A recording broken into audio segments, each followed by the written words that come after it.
Hotel बाग मारे, जायके की दुनिया में नया आविष्कार, मटकी दम बिरयानी का हुआ है शाहकार। शाही पकवान के तरीके से तजुर्बेकार, जिस मिट्टी की मटकी में होगी बिरयानी तैयार, उसी मिट्टी के मटकी में आपको परोसा जाएगा यार। अब से सिर्फ बिरयानी नहीं, शाही मटकी दम बिरयानी, जो देगा आपको शाही जायके का मजा। तो आइए अपनों के साथ या होम डिलीवरी घर बैठे मंगवाइए बीगोस के हाथ, opposite central bus stand, traffic signal, Bijapur.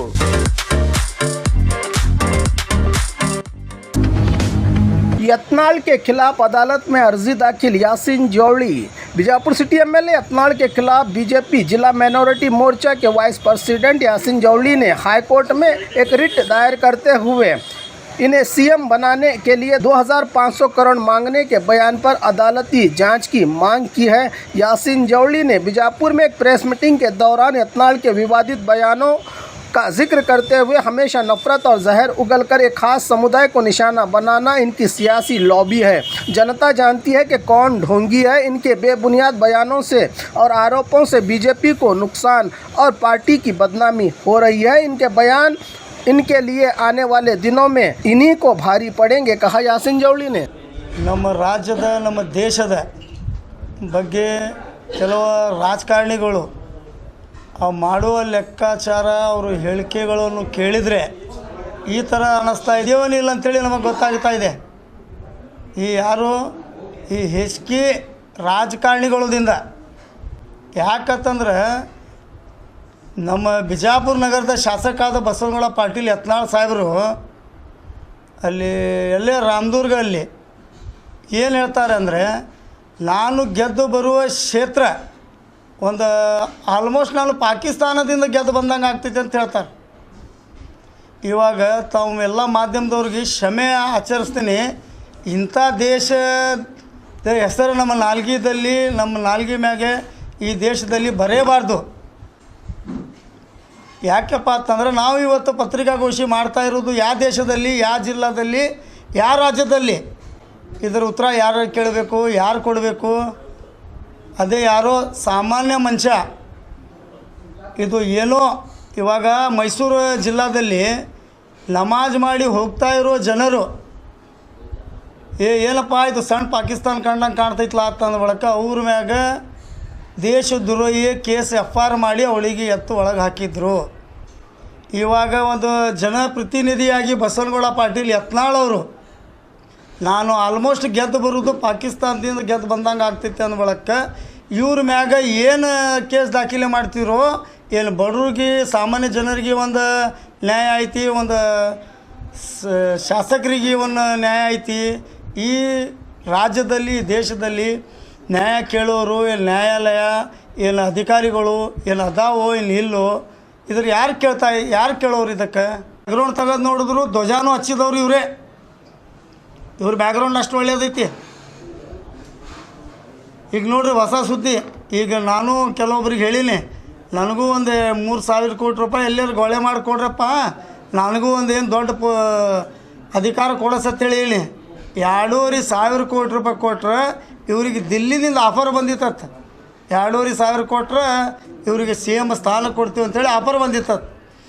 Offer ಕೊಟ್ಟಿದ್ದವ್ರು ಯಾರು ಕೇಳಿದ ಬಳಕ ಇವರಿಗೆ ಸಮಯ ಬರಲಿ, ಅದು ನನಗೆ ಯಾರು ಕೇಳಿದ್ರು ಅಂಥೇಳಿ ಅದನ್ನು ಸ್ಪಷ್ಟನೆ ಕೊಡ್ತೀನಿ ಅಂಥೇಳಿ ಹೇಳಿದ್ದಾರೆ ಇವರು. ಇವರಿಗೇನು ಆಫರ್ ಏನು ಅಮಿತ್ ಶಾ ಕೊಟ್ಟಿದ್ರು, ಏನು ನಮ್ಮ ರಾಜ್ಯದ ನಮ್ಮ ದೇಶದ ನಡ್ಡಾ ಸಾಹೇಬರು ಕೊಟ್ಟಿದ್ರು, ಏನು ನಮ್ಮ ದೇಶದ ಪ್ರಧಾನಮಂತ್ರಿ ಕೊಟ್ಟಿದ್ರು, ಏನು ಯೋಗಿ ಆದಿತ್ಯನಾಥ್ ಕೊಟ್ಟಿದ್ರು, ಏನು ನಿತಿನ್ ಗಡ್ಕರಿ ಸಾಹೇಬರು ಕೊಟ್ಟಿದ್ರು, ಏನು ಅರುಣ್ ಸಿಂಗ್ ಕೊಟ್ಟಿದ್ರು, ಇವ್ರಿಗೆ ಯಾರು ಕೊಟ್ಟಿದ್ರು? ಸಮಯ ಬಂದಾಗ ಅವ್ರ ಹೆಸರುಗಳನ್ನು ಪ್ರಸ್ತಾಪನೆ ಮಾಡ್ತೀನಿ ಮಾಧ್ಯಮದವ್ರ ಮುಂದೆ ಅಂತೇಳಿ ಇದು ಹೇಳಿಕೆಯನ್ನು ನಮ್ಮ ಎಲ್ಲಿಯೇ ಶಾಸಕರು ಅಂಥೇಳಿ ಹೇಳಕ್ಕೆ ನನಗೆ ಕನ್ಫ್ಯೂಷನ್ ಆಗ್ಲಾಗ್ತೈತಿ. ಇವರು ಬಸವನಗೌಡ ಪಾಟೀಲ್ ಯತ್ನಾಳ್ ಅವರು ಎಲ್ಲಿಂದ ಶಾಸಕರು ಅಂತೇಳಿ ಹೇಳಕ್ಕೆ ನನಗೆ ಕನ್ಫ್ಯೂಷನ್ ಆಗ್ಲತ್ತೈತಿ. ತಾವೇ ಏನು ಬರೀತೀರಿ ಬರೀರಿ, ಇವ್ರು ಎಲ್ಲಿಂದ ಶಾಸಕರು ಅಂಥೇಳಿ. ಇದು ತನಿಖೆ ಯಾವಾಗ ಆಗ್ತೈತಿ? ಈ ಕೇಸಿಗೆ ಸಂಬಂಧಪಟ್ಟಿದ್ದು ನಾನು ನಾಳೆ ಬೆಂಗಳೂರಿಗೆ ಹೋಗಿ ಈ ತನಿಖೆ ಆಗೋ ತನಕ ಬಿಡಲ್ಲ. ಇದರಲ್ಲಿ ಈ ವಿಷಯಕ್ಕೆ ತಗೊಂಡು FR ಮಾಡ್ಲಿಕ್ಕೆ ನಾಳೆ ಬೆಂಗಳೂರಿಗೆ ಹೋಗ್ತಾ ಇದ್ದೀನಿ. ಇಲ್ಲಿಯ ಶಾಸಕರು 2,500 ಕೋಟಿ ಕೊಡೋ ಹೆಸರುಗಳು ಪ್ರಸ್ತಾಪ ಮಾಡ್ತೀರ ಅಂತ ಹೇಳಿದಾರೆ. ತನಿಖೆ ಕರೀತಾರೆ ಅಧಿಕಾರಿಗಳು, ಅಲ್ಲಿ ಮಾಡಲಿ, ಏನು ಮಾಡ್ತಾರೆ ನೋಡೋಣ. 2,500 ಕೋಟಿ 3,000 ಕೋಟಿ ಇದೇ ನಡೆದೈತಿ ಸರ್. ಕೋರ್ಟ್ದಿಂದ ಇದಕ್ಕೆ PC ಕಂಪ್ಲೇಂಟ್ ಮಾಡ್ಬೇಕು ಸರ್. ಇದಕ್ಕೆ ಅಂದ್ರೆ ಇಲ್ಲಿ ಮೊನ್ನೆನೇ ಇಲ್ಲಿ ಕಂಪ್ಲೇಂಟ್ ಮಾಡ್ಲಿಕ್ಕೆ ಹೋದಾಗ ಕೆಲವು ಎಡ್ಯುಕೇಟ್ರು ಮಾಹಿತಿ ಕೊಟ್ಟರು, ಇದರ ಬಗ್ಗೆ ಅಲ್ಲೇ ಮಾತಾಡಬೇಕು, ಅಲ್ಲೇ ಕೇಸ್ ಫೈಲ್ ಮಾಡಬೇಕಂತ. High court sir.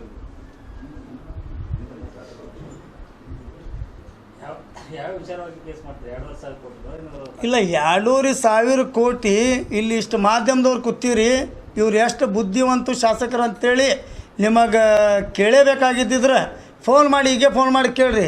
2,500 ಕೋಟಿಗೆ ಎಷ್ಟು ಅಂಕೆಗಳು ಬರ್ತಾವೆ ಅಂಥೇಳಿ ಇವ್ರಿಗೆ ಗೊತ್ತಿಲ್ಲ. ತಮಗೆಲ್ಲ ಗಮನದಲ್ಲಿ ಇರಲಿ, ಹೀಗೆ ಫೋನ್ ಮಾಡಿ ಕೇಳ್ರಿ. ಇಲ್ಲಾಂದ್ರೆ ಒಂದು ಬ್ಯಾಂಕ್ದಾಗ ಕೆಲಸ, ಅವ್ರು ಬ್ಯಾಂಕ್ ನಡೆಸ್ತಾರೆ, ಪಟ್ಟು ಅಂತ ಫೋನ್ ಮಾಡಿ ಕೇಳಿರ್ತಾರೆ. ಹೀಗೆ ಫೋನ್ ಮಾಡಿ ಲೈವ್ ಕೇಳ್ರಿ. 2,500 ಕೋಟಿ ರೂಪಾಯಿಗೆ ಎಷ್ಟು ಅಂಕೆಗೆ ಬರ್ತಾವೆ ಅವ್ರು ಹೇಳಿ, ನೀವು ಅವರು ಎಲ್ಲಿ ಹೇಳ್ತಾರೋ ಅಲ್ಲಿ ಗುಲಾಮ್ಗಿರಿ ಮಾಡ್ತೀನಿ. ಇವಾಗ ಇದೇ ಏನು ನಡೆದೈತಲ್ಲ, ಬೆಂಗಳೂರಿಗೆ ಹೋಗಿ ಇದು ಒಂದು ಕಂಪ್ಲೇಂಟ್ ಮಾಡಿದ ಬಗ್ಗೆ ತನಿಖೆ ಏನಾಗ್ತೈತಿ ಅವಾಗ ನೋಡೋದು. ತನಿಖೆ ಆಗುತ್ತಾನೆ ಕುಂದ್ರೋದು. 2,500 ಕೋಟಿ ರೂಪಾಯಿ ಇವ್ರಿಗೆ ಯಾರು ಆಫರ್ ಕೊಟ್ಟಿದ್ದಾರೆ ಅವ್ರ ಹೆಸರು ಪ್ರಸ್ತಾಪನೆ ಮಾಡ್ತೀನಿ ಅಂತೇಳಿ ಬಿಜಾಪುರ ನಗರ ಶಾಸಕ ಬಸವನಗೌಡ ಪಾಟೀಲ್ ಯತ್ನಾಳ್ ಅವರೇ ಹೇಳ್ಯಾರ. ಅದು 2,500 ಕೋಟಿ ಎದಕ್ಕೆ ಕೊಡ್ತಾರೋ, ಏನು ತೊಗೋತಾರೋ, ಅದು ಏನು ತನಿಖೆಯಲ್ಲಿ ಹೇಳಿಕೆ ಕೊಡ್ತಾರೋ, ಅದು ಯಾರು ಹೆಸರು ಹೇಳ್ತಾರೆ ಹೇಳಿ, ಅದು ಯಾರು ಮಾಡ್ಯಾರ ಅಂತ ಅವ್ರ ಹೆಸರು ಹೇಳಿ.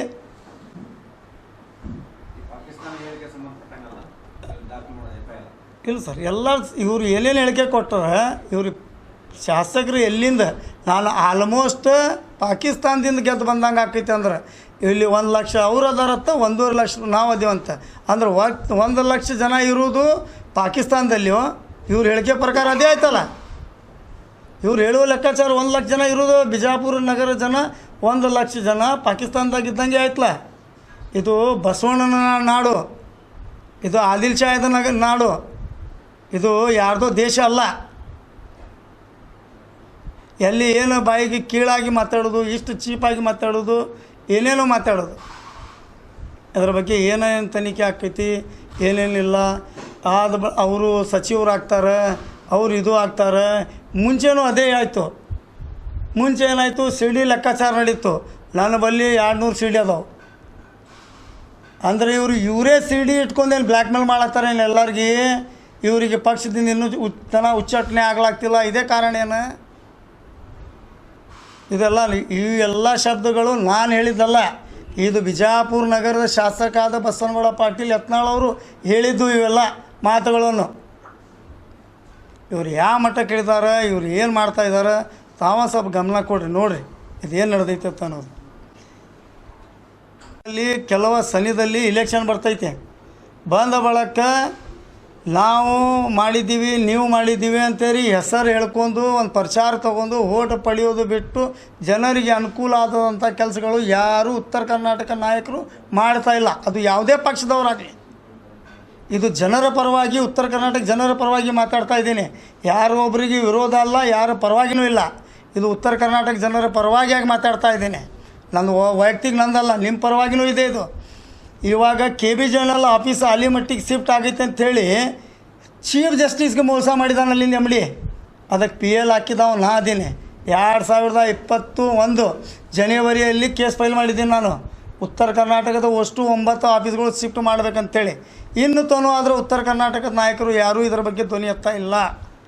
ಯಾಕಂತಂದ್ರೆ ಎಲ್ಲ ಆಫೀಸ್ಗಳು ಇಲ್ಲಿ ಬಂದರೆ ನಮ್ಮ ಬೆಂಗಳೂರಿಗೆ ಹೋದ ಒಳಗೆ ನಮಗೆ ಯಾರು ನೋಡ್ಕೊಳ್ಳೋರು, ಈ ಭಯ ಹುಟ್ಟಿ ಅದಕ್ಕೆ ಯಾರೂ ಕೈ ಎತ್ತಾ ಇಲ್ಲ. ಇವು ನಿಮ್ಮ ತಮ್ಮ ಎಲ್ಲರ ಗಮನದಲ್ಲಿ ಇರಲಿ. ಈ ಉತ್ತರ ಕರ್ನಾಟಕ ಆಫೀಸ್ಗಳು ಶಿಫ್ಟ್ ಮಾಡ್ಲಿಕ್ಕೆ ಇದಕ್ಕೆ ನಾವು ಮಾಡ್ತಾಯಿದ್ದೀನಿ. ನಾನು ನಂದು ಸ್ವಂತಾಗಿ ನಮ್ಮ ಸಂಸ್ಥೆದಿಂದ PL ಹಾಕಿ ಎಲ್ಲ ಆಫೀಸ್ಗಳನ್ನು ಶಿಫ್ಟ್ ಮಾಡ್ಕೊಳ್ಳೋಕೆ ನಾನು ಬೆನ್ನತ್ತಿದ್ದೀನಿ. ಬಟ್ ಯಾವ ನಾಯಕರು ಬೆನ್ನತ್ತಿಲ್ಲ.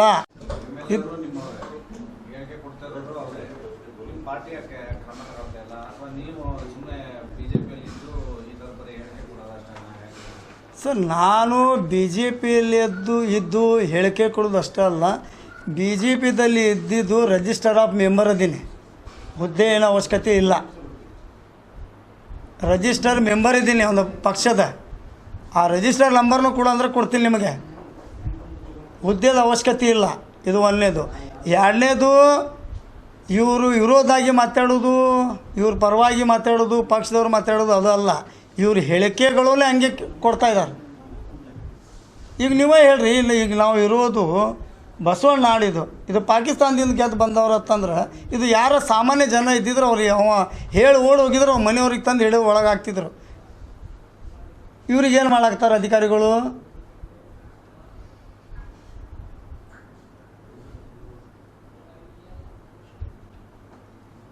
ಮ್ಯಾಗ ಇಲ್ಲಿ ಕೇಸ್ ಫೈಲ್ ಮಾಡಕ್ಕೆ ಬರೋಲ್ಲ. ಬೆಂಗಳೂರಿಗೆ ಹೋಗಿ ಕೇಸ್ ಫೈಲ್ ಮಾಡಿದೆ. ಇಲ್ಲ, ವೈಯಕ್ತಿಕವಾಗಿ ಹಾಕೋರು ಕೇಸ, ಅವ್ರ ಮ್ಯಾಗ ಕೇಸ್ ಮಾಡ್ತೀವಲ್ಲ, ಕೇಸ ನಮ್ಮ ಎಲ್ಲ ಜನರದಿಂದ ಕೇಸ ಫೈಲ್ ಮಾಡೋದು, ಪಬ್ಲಿಕ್ ಕೇಸ್ ಮಾಡೋದು. ಹಾಂ, ಆ ಕೇಸಲ್ಲಿ ಏನೈತಲ್ಲ 2,500 ಕೋಟಿ ರೂಪಾಯಿ ಯಾರು ಕೊಡ್ತಾರೆ ನೋಡೋಣ. ಇಲ್ಲಾಂದ್ರೆ ನಾವು ಏನೋ ಮಂದಿಗೆ ಹೇಳೋನು, ಏನಾರು ಮಾರು ತಂದು ಕೊಡ್ರಪ್ಪ, ನಮ್ಗೊಂದು 3,000 ಕೋಟಿ ರೂಪಾಯಿ ಕೊಡ್ರಿ, ನಮಗೇನು ಪ್ರಧಾನಮಂತ್ರಿ ಮಾಡ್ತಾರೆ ಅನ್ನೋದು ಕೇಳೋನು.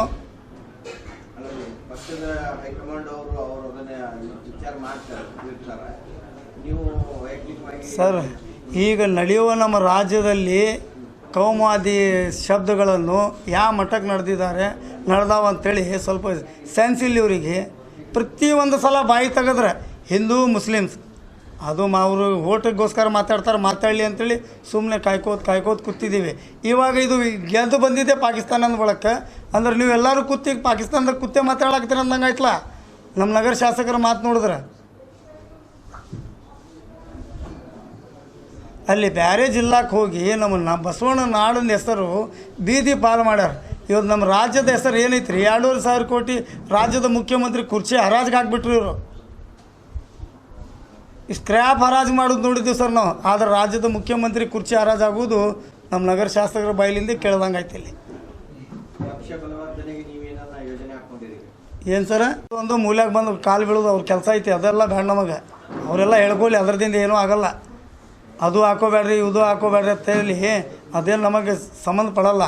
ಇವಾಗ ನಮ್ಮ ದೇಶದ, ನಮ್ಮ ರಾಜ್ಯದ ಮಾನ ಮರ್ಯಾದೆ, ನಮ್ಮ ಬಸವಣ್ಣ ಆಡೋದ, ನಮ್ಮ ಜಿಲ್ಲೆದ ಮಾನ ಮರ್ಯಾದೆ ಹರಾಜಾಗ್ಬಿಟ್ರಿ ಇವರು. ಅದು ಎಷ್ಟು ಮಟ್ಟಕ್ಕೆ ಇವ್ರ ಬಳಿ ಐತಿ ಅಂತ ಅನ್ನೋದು ನೋಡು.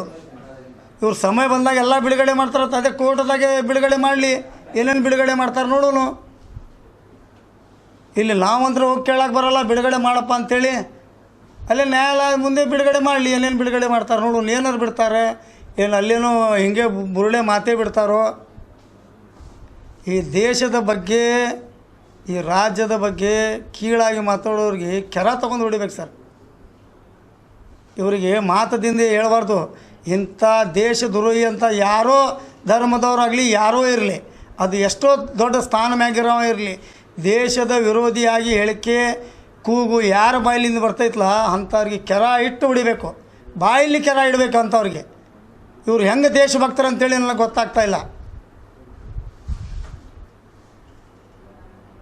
ಎಷ್ಟು ಹೇಳಿದ್ರು ಮಾನ ಮರ್ಯಾದೆ ಇದ್ದವ್ರಿಗೆ ಅರ್ಥ ಆಕೈತಿ, ಮಾನ ಮರ್ಯಾದೆ ಬಿಟ್ಟು ನಿಂತವ್ರಿಗೆ ಏನೂ ಅರ್ಥ ಆಗಲ್ಲ.